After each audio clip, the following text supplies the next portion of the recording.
Ryan Christensen, welcome to the show. How are you today? Doing really well. Thanks for having me. Appreciate it. Pleasure is truly mine. Excited to have you on the show. Excited to dive into our topic of conversation today. But before we do, can you give the listeners a bit of context about who you are, what it is that you do? Sure. So these days I'm an author and a hypnotist. My focus is on doing like really deep belief work, getting down to those really root beliefs of like, I'm not good enough. There's something wrong with me. I don't deserve, kind of all those things that drive the insecurity and doubt and the fears that we have that really kind of keep us from reaching our full potential.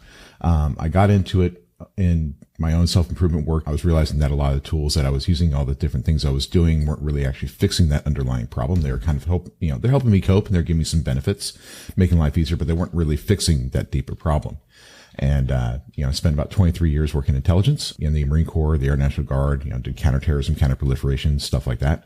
And I was found that I could leverage those same sort of analytic skills to figure out how to ask the right questions to bring those things forth and then figure out how to change them. Amazing. And is hypnotist the same as a hypnotherapist? Are they just different names for the same thing? More or less. It kind of depends upon the area you're in. There's some legal things. Like whenever I was living in Virginia, there was no real difference. You could call yourself whatever you wanted to. In Texas, they actually say that hypnotherapy is part of psychology and social work. So you have to have a social work degree. You have to be a psychologist, a psychiatrist in order to be able to do that. And the delineation is basically like, are you doing hypnosis in order to treat or diagnose actual psychological conditions like generalized anxiety disorder or social anxiety disorder or PTSD or whatever it happens to be. I don't do that. I'm not a mental health professional. I'm just a hypnotist. I'm just a guy that works on beliefs and self-esteem and procrastination and that kind of thing. Yeah, I'd like to know a little bit more about that, in which case. So if I go into your physical office or your virtual office, I assume you do this online based on the fact the world is online. Yep. Yeah, exactly. All online right now. What does a session look like? Because I've done hypnotherapy before, so I'm curious to get an idea of how you run it and also what your format looks like. I've never done it online. I've done it in person as well, so I'd be very curious to hear the differences between the two. Sure. Well, I kind of look at hypnosis in a very generalized way, that it's not any particular technique. It's just a set of tools that allow us to get access, better, more clear access to your unconscious mind, more direct access to your unconscious mind, right? And there's all kinds of ways that you can induce trance just by voice. So if I don't have to have you physically present, then there's no reason to. Besides, I started my business in May of 2020, right in the middle of the pandemic. So I couldn't have a physical office. Exactly. So I couldn't have a physical office. So there's no way for me to see clients in person. So I always kind of had to do it online. But I found that that really has not made a big difference in terms of the results my clients can get, right? As long as you're willing to kind of like follow along the process, as long as you're willing to allow that process to play out, then we can get you where we need to go. I kind of do things in a more programmatic way. So I don't do a session-based program. There's a place we want to get you to where like there's nothing wrong with you. There's nothing to heal. You're good enough as you are. You deserve whatever you choose, and you don't have to prove anything to anybody, right? So where you have that rock solid self-esteem and you're not fighting yourself anymore, where all the different parts of you are fully integrated and aligned, moving in the same direction, right? So if that's the end point, then we're just going to keep working until we get you there. However sessions that needs to take, whether that's 1, whether that's 10, it doesn't really matter. We're just going to keep going until we get you there. The foundational work is really done over the first 3 sessions, right? The first 2 are very much digging into those really deep belief systems and figuring out those ideas, getting rid of those ideas of like, there's something wrong with me, right? I'm broken. There's something I need to fix. Digging into those things around like identity and relationships of like, I have to be a certain person or I can't be accepted as who I am. I have to hide who I am, right? And a lot of that is, derived a lot of my techniques from like Marissa Peer, her rapid transformational therapy. So it's very much a dropping the question of like, okay, you're holding yourself back. You're not allowing yourself to succeed. You're not really allowing yourself to try. Fair enough. Your mind is trying to solve a problem. It's trying to help you in some way. Show me the problem you're trying to solve. Right? And giving your mind the opportunity to give us a couple examples through your life of whatever that problem is. Right? Because I don't really believe in things like self-sabotage. I don't believe that we're, doing negative things to hurt ourselves. I think that everything our mind does is there to help us. Right? But it's a perspective problem, right? We consciously want this thing and we're not doing things that allow us to get it. So we say, oh, I'm in my own way. It's like, well, if you're not getting what you want, you're getting what you need. Your mind is satisfying a different need. There's something else that's more important for it to achieve than giving you this. If you look at like Maslow's hierarchy of needs, you got those basic level survival needs and you got self-esteem, you got self-actualization, right?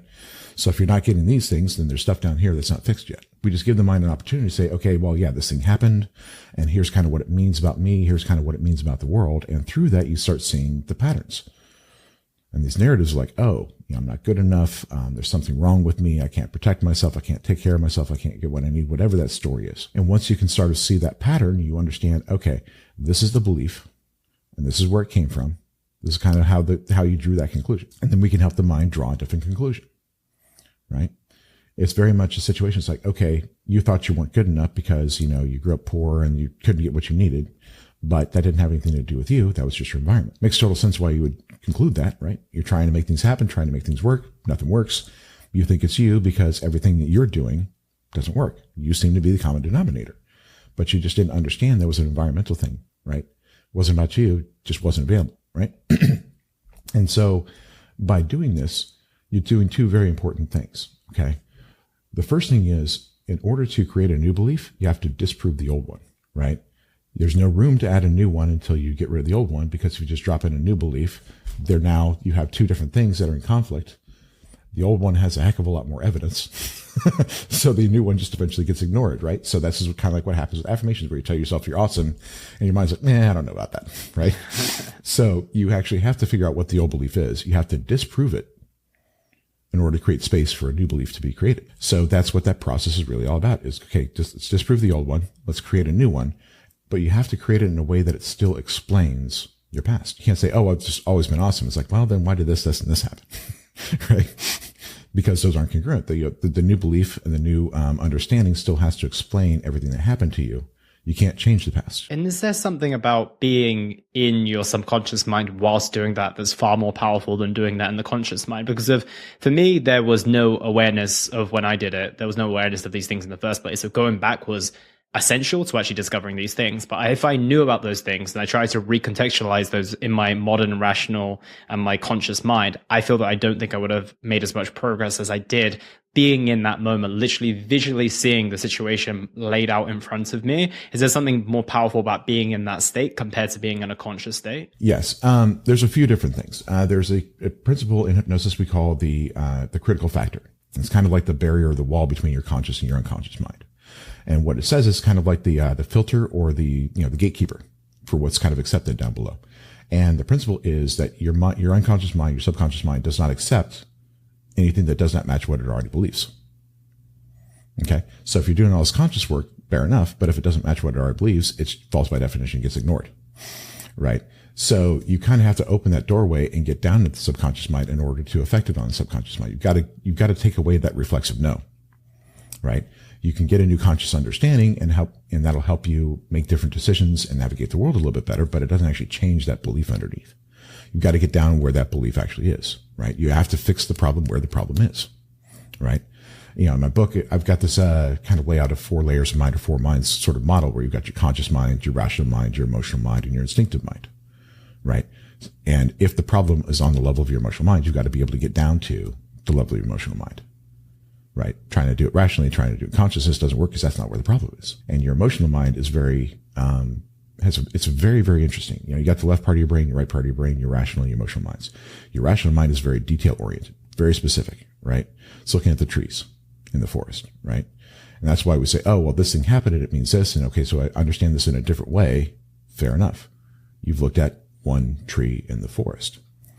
Your emotional mind is looking at the forest itself. It's looking at that 30,000 foot view. It's looking at generalities. It's looking at those patterns over time. It's looking at those stories we tell, right? So just because you change this one data point doesn't change the overall conclusion. Chopping down one tree doesn't really change the forest, right? So you can recontextualize this event, but it still means the same thing. One of the things that, it's like you got a big box in your mind and the label on the side says, I'm not good enough. And there's like a million different events in it, right? And doing this as a conscious, rational process, or doing it like traditional talk therapy, you take one thing out, take a look at it, put it in a different box. Well, there's still 999,999 more things in there. Right? A lot to deal with still. That takes, right. And so you end up in this, endless process of just like playing trauma whack-a-mole, taking them out one at a time. And of course, as time goes on, more stuff gets stuck in the box. But there's a label on the box. It says, I'm not good enough. Why not just take the label off the box, put a new one that says I'm good enough, and say, we're done. If you can change that overall conclusion, then you don't have to play whack-a-mole with all the different things in the box. Because now all of them mean right.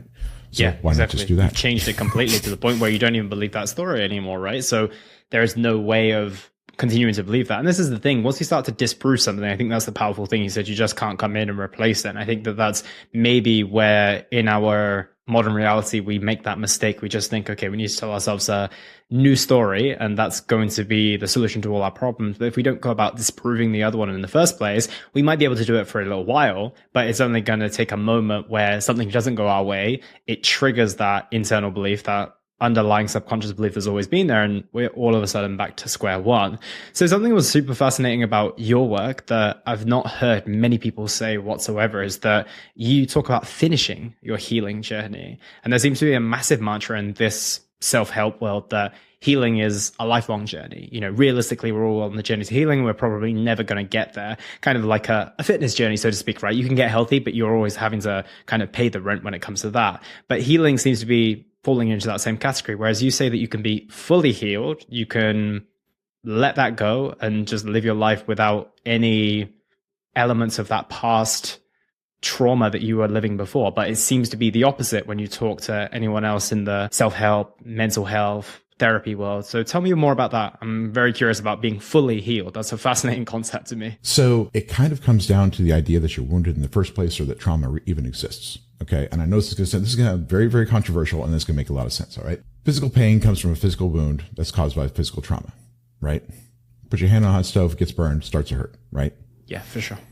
And that signal, that pain signal, is a signal from your mind that says, hey, look here, this is broken. I need you to fix it. Because, you know, it can yank it, you know, your body can go ahead and yank its hand off the stove to prevent further damage, but it doesn't have the ability to fix it. It needs to get consciousness and attention to fix the thing that's broken, right? And we've got this idea that emotional pain is the same way. We have these intense feelings, right? And we feel this all this pressure, all this pain here. So we start looking here to fix it, because that's where the pain is. But we don't understand, or what people don't understand, is that emotions have two components. There's the mental piece. There's what the emotion means, what it's trying to communicate, and there's the physiological reaction, right? So if I get angry and I get all pumped up and get aggressive, that's my body preparing to fight. If I get anxious and get all small, that's my body preparing to hide. It's that freeze response, right? If I get depressed, I just kind of like laying there all day, that's that flop response. That's just your body taking action in response to your environment. That's not broken.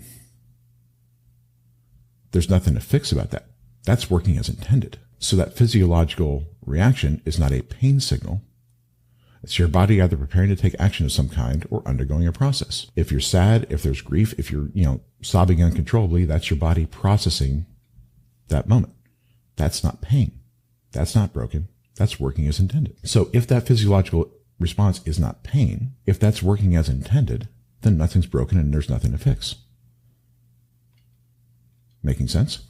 Which means that if it's not pain, it's not coming from an emotional wound. And if there's no emotional wound, there's nothing to heal in the first place. I get that later down the line, but what about when the first situation presented itself, right? Because in that moment, that would have been a rational thing to do. Later down the line in our adult life, perhaps not. So the way I look at trauma is very simple.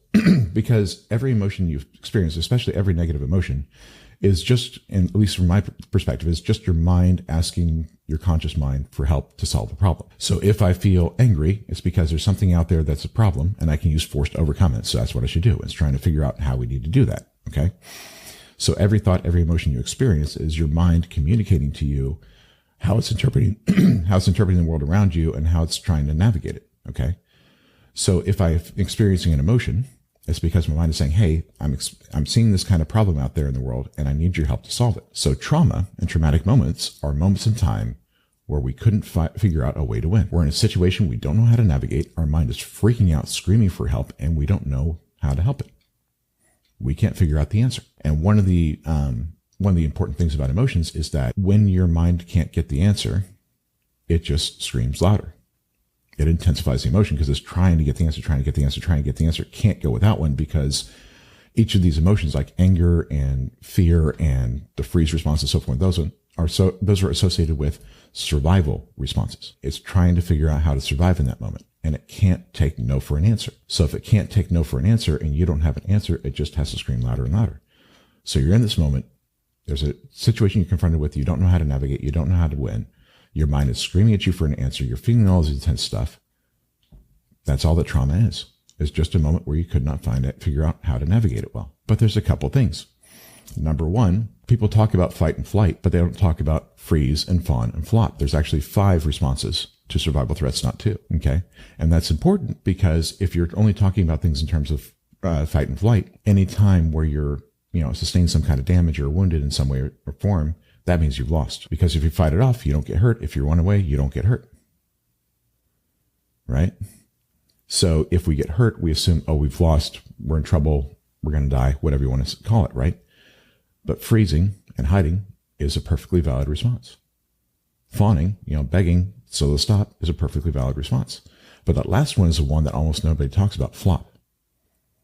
And flop is that curl up in a ball and take it, right? Because you don't have any other option. But the other thing to understand is if you do that and you survive, you've won. You're still breathing. You've won. You figured out a way to navigate that situation and survive. That's a win. It's not pretty. Don't get me wrong. It's not pretty, but you have in fact successfully navigated that situation. So one of the things that people have to understand is even though you've been through all this traumatic stuff, you've done it right because you were able to successfully execute one of 5 major survival strategies. And people say, oh, well, I was hurt so bad and so forth and so on. It's like, well, fair enough. But if somebody throws everything at you, including the kitchen sink trying to destroy you, and you're still here, who won? Yeah, I think that's a difficult one because let's take someone who's been sexually abused or raped or something along those lines. I'm sure they're not seeing that as a win if they ended up still surviving. Of course, they remained with their life, but now they have to live with all of this guilt, shame, disgust, every single emotion that you could possibly associate with that. Sure. But at the same time, I've worked with people who've been through things like that and worse and successfully resolved all that very quickly because the guilt and the shame are what? They're your interpretation of what that means about you and who you are. The guilt is, oh, I've done something wrong. I deserve this. It's like, no, that's not it. It wasn't about you. It was about them. Right? Shame. Oh, like I've been violated or something. It's like, no, that's not how that works.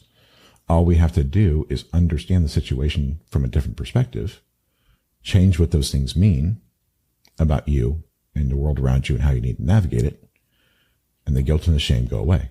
What about things like anger and hate? Because that's more directed at the person versus ourselves. Again, the anger and the hate is, how do I keep this stuff, oh, I hate him because he did this thing to me. Right? Okay, fair enough.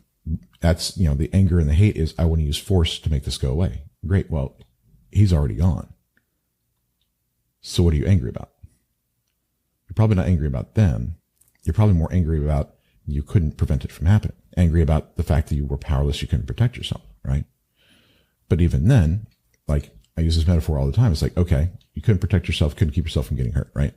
But if you think about things like guys like, Martin Luther King or Gandhi, the superpower was just being able to take everything the world could throw at them and just go, what else you got? Right. And doing that, they changed the course of history, brought down empires. Right. Does that really sound weak and powerless? No, it's the complete opposite. It takes an immense amount of strength, immense amount of resilience to do that. Yeah. Perhaps they're thinking that, of course, Gandhi, Jesus Christ, perhaps Martin Luther King, for example, all went through those things and they went on to then fight against the systems and bring down empires. But perhaps someone's not feeling so, there are people who are very much leaning towards the fact that they need to then do something about this and support all the men and women who have been sexually abused and start a movement and they go in that direction. But there's others who simply want to get on there with their lives and try to not have to relive that by any means whatsoever. So where is the value in that if they're not then creating a movement off the back of it? It depends upon what your goal in life is, right? Some people want to go on and they want to save the world. They want to keep it, keep it from happening to other people. Great. But the thing about the whole Martin Luther King and the Gandhi thing isn't, oh, we fought the empires and won. It's like, no, we were able to cause that much change just by surviving what they threw at us, right? That the survival, that resilience, just to survive and endure what was done to them was the key. And that surviving and enduring that isn't weakness, it's strength. Because if you can reframe the event of like, okay, this is not your fault. Somebody did this to you because they're messed up. Then it's not you that caused it. And if you're strong for surviving it, then you're not weak and powerless. And if you can reframe those things, then all of a sudden you have a person that's like, okay, it's not my fault. It wasn't me. So there's nothing wrong with me because this happened. And I'm not weak and powerless. I am strong and resilient and I can survive. So it completely changes the lens through which you navigate the world, right? Now that doesn't mean that automatically they're able to have a healthy, normal life. right? Because you now have to figure out how to navigate things and reconnect with your sexuality and all this other stuff, right? And that's a different process. But at least you're not blaming yourself. At least you don't have that shame and guilt. At least you don't have to be afraid of everything. And it opens the door to do that other work. Yeah, absolutely. No, that does make a lot of sense. I think it's about going back and, like you said, disproving the belief that you have that you are responsible for that situation, you should feel guilty, ashamed, etc., and applying a new meaning that's just going to serve your future way, way better. And even though as difficult, disgusting, terrible as it was, the reality is when I speak to, I've spoken to hundreds of people on this podcast right now, and everyone has a similar story in the sense that their biggest trauma becomes their biggest triumph once they work out a way to reframe that narrative to the one that serves them. Obviously, the more you zoom out, the better that perspective becomes, because in that moment, it's the worst thing that's ever happened to you. But then when years have passed and you've done the work and you've processed it, and you may be looking back on it from a year's perspective or a decade's perspective, there isn't many people who I speak to who are like, I'm still living the worst of that. It's the worst thing that ever happened. Usually it's something along the lines of, I wouldn't wish it on anyone. I wouldn't want to relive it, but I wouldn't change it. That's usually the narrative they end up with if they've gone and processed that work as well. So let's talk about later down the line as well. Okay, that we've gone and recontextualized that. How do we stop it from coming back? I understand that we've changed it on a subconscious level, but does that stick? Does that new belief need any reinforcements as well? Because obviously we've got a lot of data and a lot of life experience to back up the I'm not good enough mantra, or whatever that might be, but we don't have a lot of real world examples to perhaps prove that we are good enough. Or maybe we do, we're just not looking at them. But how do we reinforce this new belief once we've disproved the old one, created a better one? How do we then continue to reinforce that? So it's not even necessary. Again, you go back to the critical factor, right? Your unconscious mind only accepts things that match what it already believes, right? So if the old belief was I'm not good enough, then you can never prove that you were good enough because it doesn't match I'm not good enough, right? Well, if the new belief is I am good enough, anything that doesn't match I'm good enough gets ignored. It's false by definition. So it doesn't matter what happens out there. That belief of I am good enough still stands. Okay? And you don't have to prove anything to yourself, right? You don't have to, you never feel the need to prove something that's already true, right? If it's true, you don't feel any need to prove it. So if the belief is I'm good enough and that's your truth, you don't have to do anything to prove it again because you already believe it. It's not necessary to reinforce it in any way, shape, or form. So is it a good example for us that if we are trying to prove something or someone says something and it hurts, is because of deep down, whether we like to admit it or not, there is a part of it that rings true to us? 100%. Absolutely. Absolutely. And like, to give an example of like how solid this really is, or how solid this really can be, I'll share a personal story. Okay. Last year I had a mental health issue. Turns out that I have bipolar disorder. Found out the hard way because I had an acute manic episode.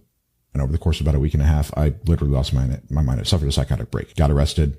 My business lost, roughly 75% of my revenue. Spent a couple of days in jail. I was charged with a felony. It took about a year to resolve that. And it's been 14, 15 months of trying different psychiatric medications to get myself stable, right? There's weeks where I couldn't get out of bed until like 2:00 in the afternoon. I couldn't do anything for my business, right? One of them actually made me suicidal for 2.5 weeks. That wasn't particularly pleasant, right? So dealing with all this stuff and just having to navigate all this stuff.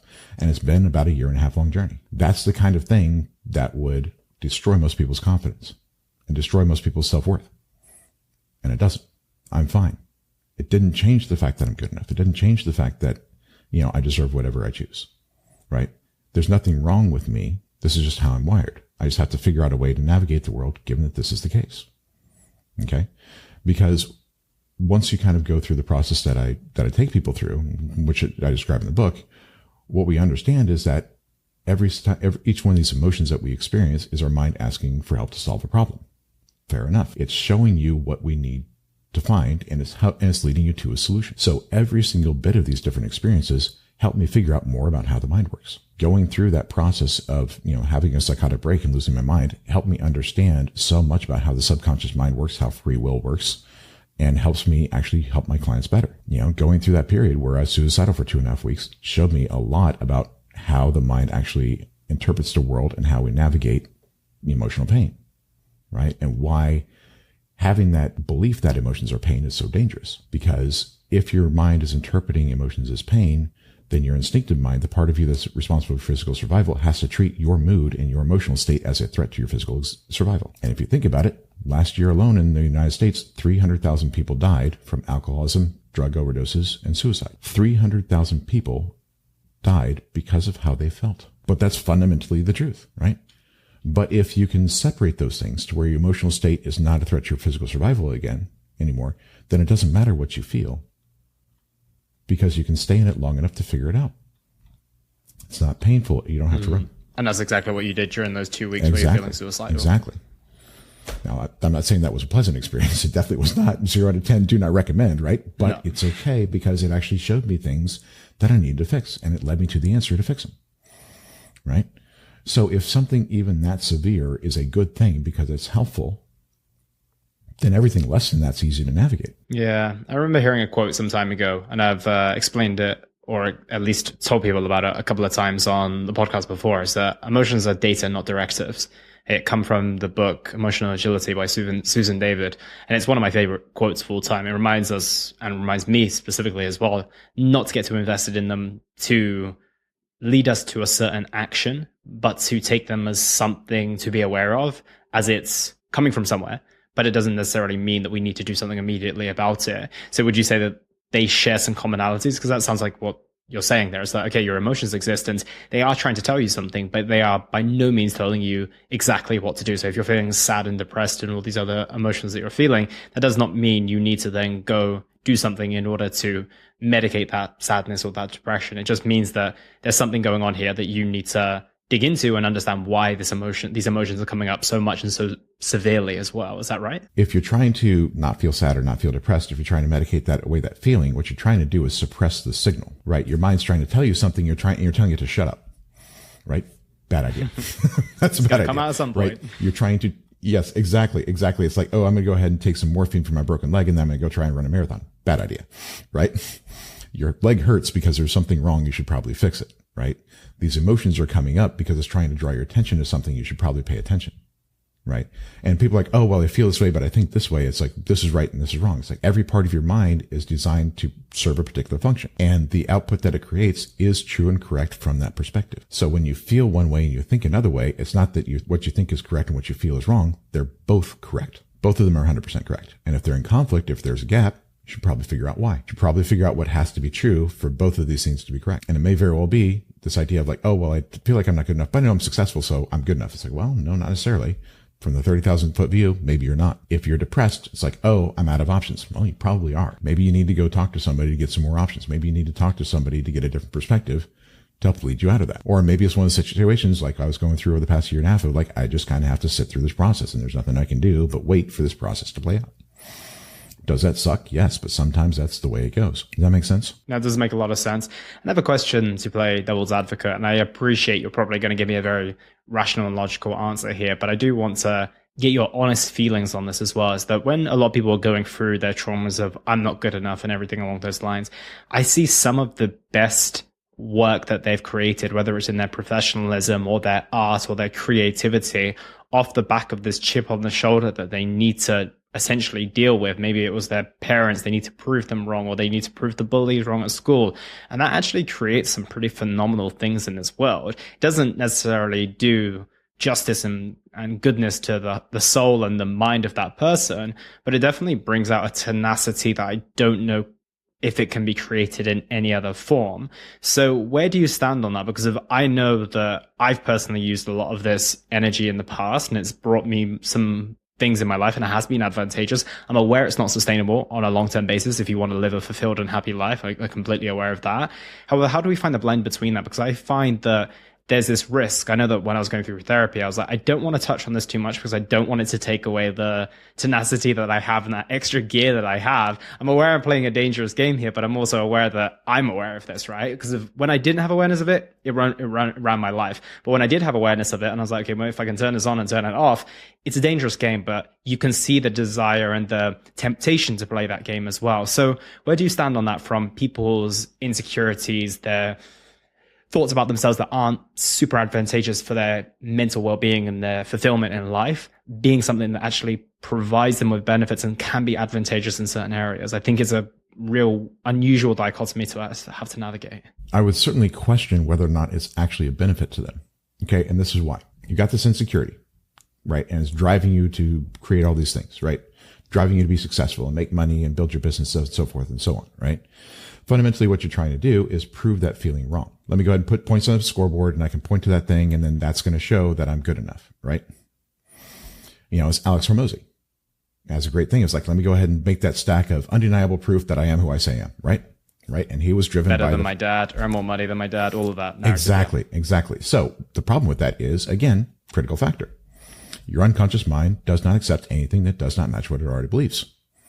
If you're driven by insecurity, no amount of success will ever freaking change that. Ever. He and his wife have a portfolio of companies that are pulling about $500 million a year, and he's still insecure. He's still driven by that fear and insecurity.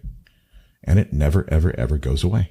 But at the same time, he's creating something pretty damn amazing. It might not be great for himself, but from a perspective of any business owner who's not earning nearly that amount, he's a very admirable figure. And let's say that he had the good and the right hypnotherapist when he was 18 years old, he might have not gone on to achieve anything like that. So that's the challenge that I have, because of people like that. And I look at people like Michael Jordan, I give that example as well. It's like, would they have achieved the greatness that they did if they didn't have that insecurity and that chip on their shoulder? I don't know if they would. I would argue that they would probably create something even better. Better than the best basketball player of all time? Yes. And the reason why I would say that is, there's a guy by the name of Zuby.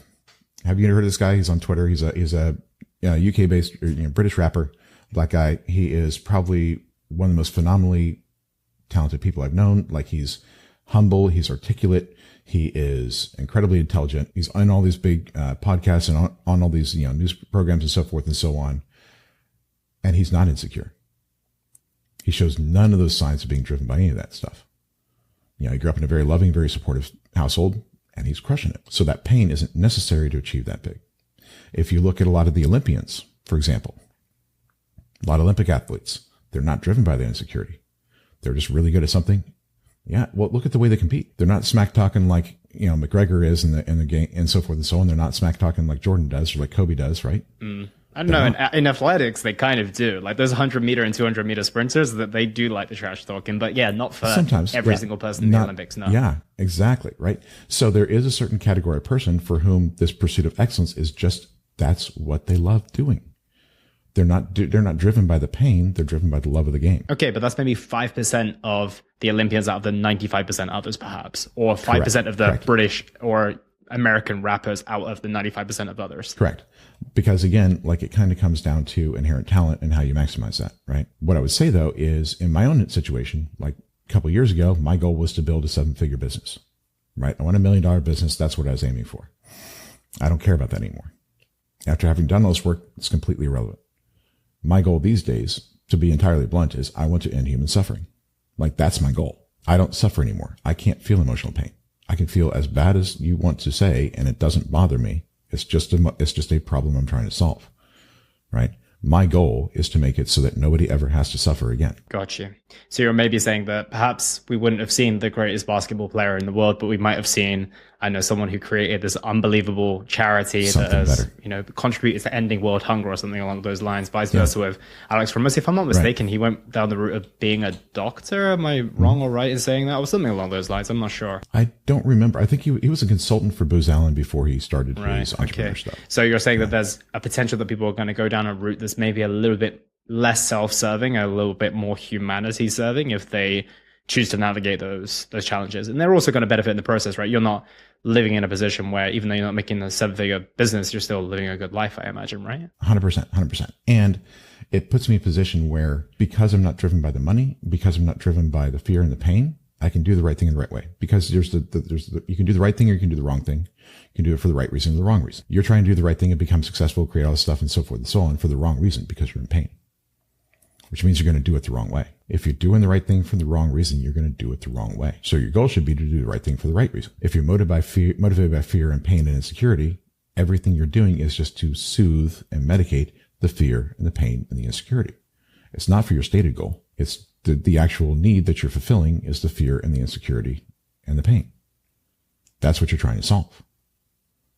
So you can't actually do the right thing for the right reason. I still think there's some beautiful things that are born off the back of those insecurities and that pain. Oh, 100%. 100%. It's absolutely, driven people to create amazing things. 100%. Right? Not denying that at all. Right? The reason I created this was because I gave up on life when I was a kid. I've been suicidal basically since I was around 9 or 10 years old. Figuring this out was me trying to figure out how to fix that pain. But now that I'm on the other side of it, I can do something very different, right? Because I don't have to fix myself anymore. I don't have to medicate myself anymore. I don't have to run from the pain. There's no fear. There's no insecurity. There's no doubt anymore. So I get to move and act from a very different place. But until I did that, everything for me, same. The fear, the pain, the insecurity. Yeah, and I guess perhaps the disadvantage is that we only get to see the highlight reel of this person. We don't actually see all the things that they went through in order to get there. Exactly. And you don't see the fact that all the stuff that they're doing that everybody says that's so amazing. I would love to live that life. They're not enjoying it. In one of the most recent interviews that, Alex Ramosa did with Chris Williamson, he's like, I don't enjoy accomplishing things anymore. He gets no joy, no satisfaction whatsoever from accomplishing things. He only feels good when he's working. Can you imagine that? Like not even being able to enjoy and have any satisfaction for like $500 million a year. Doesn't enjoy it. No accomplishment. Like no reward. There's no reward for him for doing that. Yeah, I often say when you watch the Last Dance documentary on Michael Jordan, like he still seems bitter to this day. Like he still seems bitter no matter being the best in the world, like being the only athlete to have a significant partnership with Nike in the way that he has. But he still seems kind of angry about the college teacher who dropped him from the team or whatever that might be. It's kind of wild to a degree. And that's obviously, isn't it insane? Yeah. And he's the only one who's ever going to know the true extent of that. That's the thing, right? The accomplishment is very easy to see. It's easy to see him and how many points he put up in one game, but we're never going to feel or understand the severity of his mind and all the things that he suffered in order to get there. And then obviously that would paint a much more realistic picture about what it took and what it means, versus obviously just seeing, all the accolades and the beautiful things that come off the back of that as well. Exactly. Exactly. Yeah, that does make sense. And that's that big question that a lot of people don't even bother to ask themselves.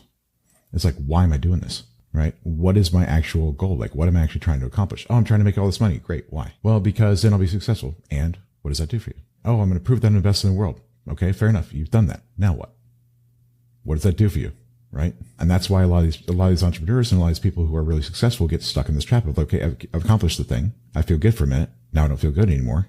I got to chase another goal. And you're stuck on this endless hamster wheel. Yeah. Yeah. Anything that's like that, it's like, okay, you start off, if you're an alcoholic, you can have a few beers and you're good enough, but then you transition onto spirits, and then it's not just a few glasses, it's a couple of bottles, right? And that desire becomes even harder to satiate, and therefore the method becomes even more severe and wicked off the back of that as well. Okay, so good perspective to have. Definitely something for someone to chew on and reflect on off the back of that as well. And the other thing to recognize is that when you're kind of stuck on that treadmill, you're on that hamster wheel, you're driving towards that thing, that's the only part of your life that works.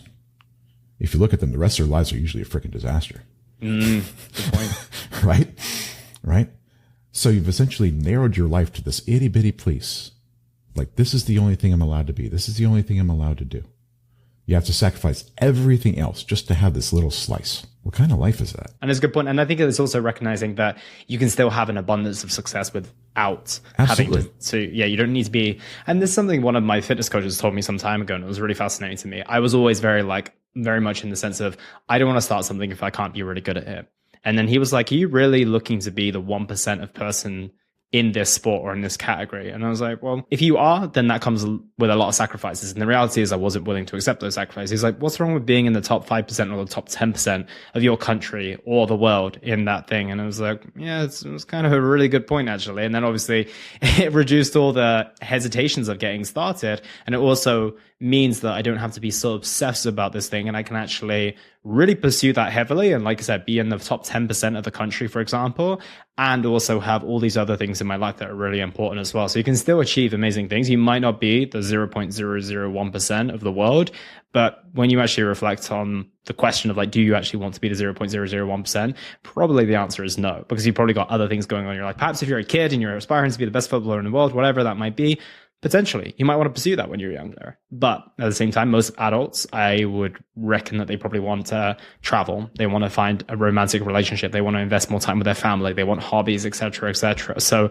I think that it's also recognized that you can still achieve phenomenal things whilst being a little bit more of a well-rounded individual. I think that's been one of the big kind of realizations in my life over the last half a decade, I would say. Yeah. Well, and if you look at like Patrick Mahomes, the quarterback for the Chiefs, like that guy is freaking phenomenal. Like he is a phenomenal athlete. He's married. He's got kids. He's got a very well-rounded life, right? He's not the kind of guy that's driven in the same way by that pain, insecurity, and fear, right? He's got it all, right? And he's still one of the most talented athletes out there. So you don't have to be driven by those things to be really good at something. It's not necessary. Precisely. It's not necessary. Good point. Yeah. A lot of people get really good at stuff like that because they're driven by that, but that's not necessary to be good at that. They'd probably still be really incredibly good at it because in order to be incredibly good at something, you have to have that talent in the first place. I'm never going to be like, no matter how much pain I'm in, I'm never going to be a better basketball player than Michael Jordan. I'm 5'8", right? It's just that ain't happening. I'm sorry. Like that's just not happening. It doesn't matter how much effort I put in, no matter how much time I put in, I will never, ever, ever be that good because I'm not built for that. But I found something that I am really good at and I'm maximizing the crap out of it. And I'm doing it because I love the game, because I freaking love doing this, because I love figuring stuff out. I could do this all day. I love this stuff, right?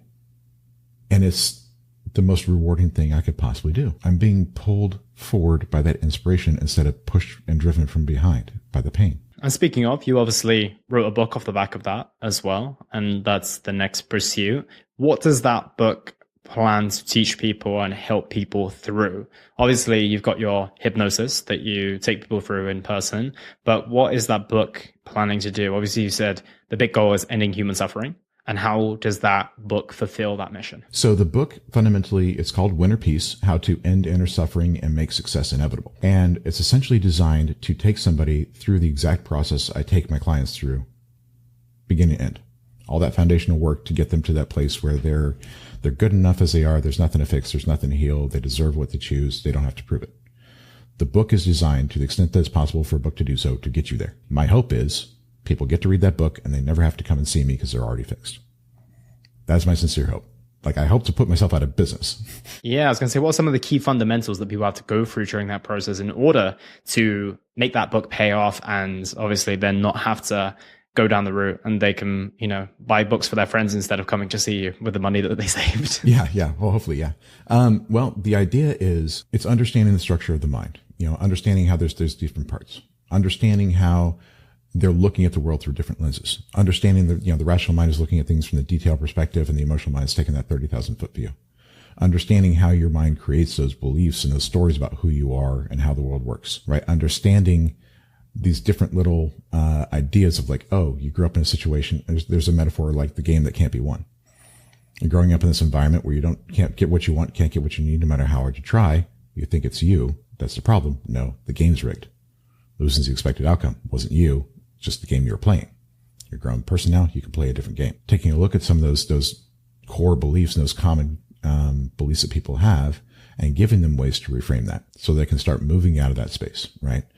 Teaching them what the different emotions mean, what those signals mean, how to navigate those, right? How to actually leverage negative emotion for positive gain. Teaching your mind how to give teaching you the different parts of your mind to work together so that they don't have to come to consciousness for help, right?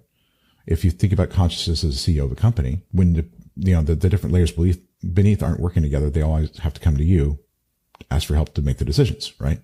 Well, if you teach the different departments how to work together, then they can just handle that stuff on their own without having to ask you, which means all these emotions and all these thoughts and all this stuff that kind of bubbles up all the time, you don't have to deal with anymore because it doesn't have to ask you for help because it can handle it at a different level. So it kind of walks people through all those different pieces and all those different parts in the same kind of way that I do with my clients to get them to this place of inner peace, where you've got that inner peace. Your days are pretty zen. They're pretty chill. They're pretty calm. You got that well-being. You don't really have to do anything to maintain it. And because solving problems is easy once you know what the problem is, you either know what you're doing or you feel stuff, which points you in the right direction of the problem so you can figure out what to do. And because work is essentially your capacity to endure suffering, right? Physical work is your capacity to endure physical suffering. Mental is your capacity to endure mental suffering.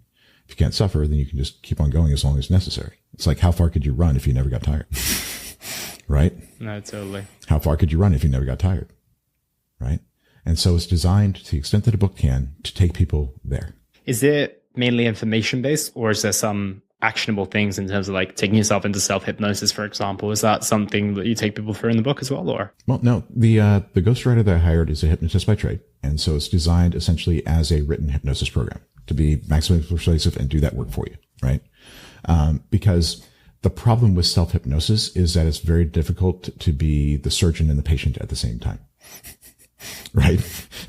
You can be the best knee surgeon in the world, but if you tear your ACL, like you need somebody else to fix that for you. You're not doing that yourself, right? So it's, it's almost impossible to do that kind of self-exploration and work, partly because if you're struggling with yourself, then your unconscious mind doesn't trust you. So why would it let you make changes if it doesn't trust you? Yeah, especially such extensive changes, right? Exactly. On such core things that it feels are critical to its survival. When it comes to the book that you wrote, what are some of the things that you had to put in there that you thought, wow, this just isn't being covered in any other personal development book, and this is something that's really going to make this book stand out more so than, any other book that you could pick off of the random self-help shelf in the library? Well, I'd have to say it's two things. First is the idea that you have to understand what the belief is and disprove it before you can add something new. Because a lot of self-help stuff is like, oh, you can just program your mind and just shove it in there and it'll do what you want. And that's not the case, right? People have free will. Every part of you has free will, which means your unconscious mind gets to say no if it wants to. And it often does, right? So you can't force it. It's a negotiation between those different parts of your mind. You have to negotiate and co-create a new belief. Okay. So that's the first one. The second one is that idea that emotions are pain, right? If emotions are pain, then you have to avoid them. If emotions are no longer pain, then you can engage with them as long as necessary to figure it out, right? The idea that negative emotions are helpful signals that help you navigate the world and actually make life easier is something I haven't seen anybody else talking about. But once you can reframe that to use those as actual tools, you're unstoppable because you're either feeling good because you're on the right track or you're feeling bad, which shows you where you need to go next. Kind of can't lose then. You know what I mean? Absolutely not. Well, I think it's going to be a fascinating read. I'm certainly going to talk to you about this after and hopefully get the link to the audiobook, absolutely, as well, and then potentially even go down the physical book route as well. So with that being said, I'd love to wrap up with a final couple of questions because it's been a fascinating interview. The first, I have a feeling you've touched on this a couple of times, but I'd like you to maybe expand on it, is what impact do you want to have on the world with the work that you do now? My simple answer is I want to end human suffering and, quite frankly, also unleash the totality of human potential, right? This idea of okay, hurt people. What happens when there's no hurt people? I'm really kind of curious to see what that might be like. Yeah. Sounds like an interesting world. And as far as it'd be a very interesting world, right? And if you get to the point where everything that happens to you is a tool to live life better, if you get to the point where every single part of your mind is working together in a unified team, moving in the same direction, then everything that's possible for you to accomplish is basically inevitable. It's just a matter of time, right? That's fundamentally the game I'm playing. Is it ever going to happen in my lifetime? No. But to the extent that I can engineer it in this lifetime, I'm gonna. Yeah. Those are the best types of goals, right? As well. The ones where you have vision beyond your lifetime. I always think of I can't even remember the name of the person, unfortunately, right now, but the guy who created the Sagrada Familia in Barcelona. What's his name? I think his name's Gaudi or something along those lines. And the vision that he had to create a piece of work that goes far beyond his lifetime. He was fully aware that it was never going to be completed in his lifetime, but he still created it anyway. And I think that's something quite special about that and those type of goals as well. So love that. And where is the best place for people to find you if they want to give up the work that you are doing? And also, where is the best place for people to grab the book? So the book is on Amazon. It gets released tomorrow on October the 10th. You can also find a link to that on my website, www.ryanthehypnotist.com. Perfect. We'll make sure all that is in the show notes below. But Ryan, thank you so much for your time today. It's been a fascinating conversation. Outstanding. Thank you so much for having me on, Elliot. Looking forward to talking to you again soon.